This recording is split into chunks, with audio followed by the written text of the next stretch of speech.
Welcome back to Clark County Today. We're continuing our discussion with Chris Girard, the CEO of Plaid Pantry. So, Chris, we were talking about the question: where should we go from here? What's the sensible thing to do on this project? The sensible thing is to figure out one of two things, or a combination of the two, and that is for an independent expert to look at this financing plan and tell us what will work and what won't work. They haven't done that yet? I mean, we've had independent review panels multiple times. Nobody's asked that question? We have not. We've asked the question. We have not had the study done.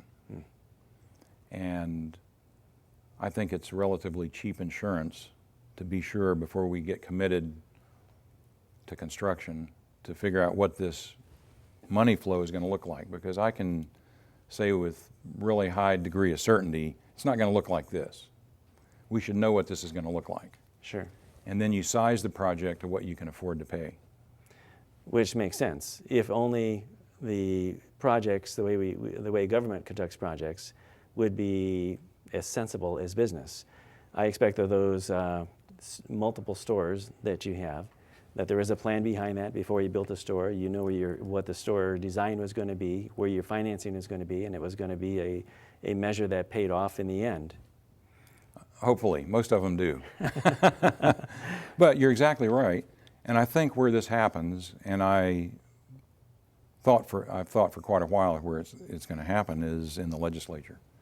The legislature has the purse strings and the check writing ability.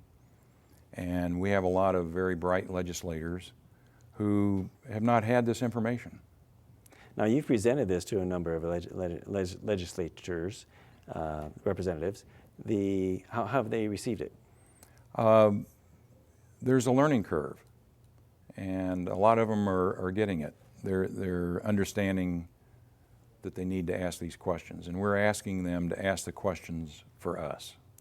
And this is something that you've taken out of your own pocket, basically. You have funded the study, you've put together, you're basically serving everybody on this with information, so that at least we can look at this eyes open, count the financing plan ahead of time, and it's a very good thing you've done.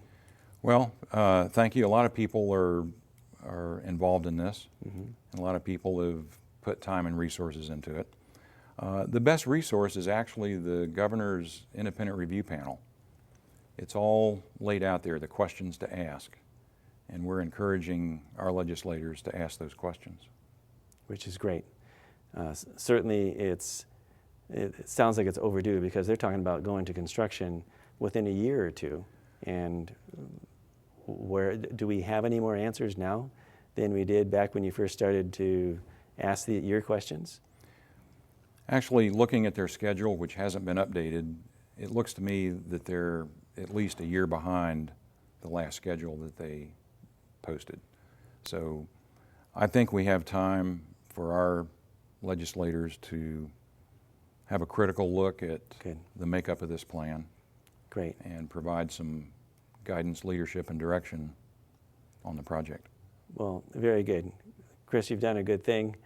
And not only are you doing a good thing for jobs, you're providing employment for 750 people here, right, but you're helping us to make sure that our community has a safeguarded, at least an eyes open view for the future, so that we can ensure that our future is secure. This is important. Hopefully the sanity will prevail. Okay.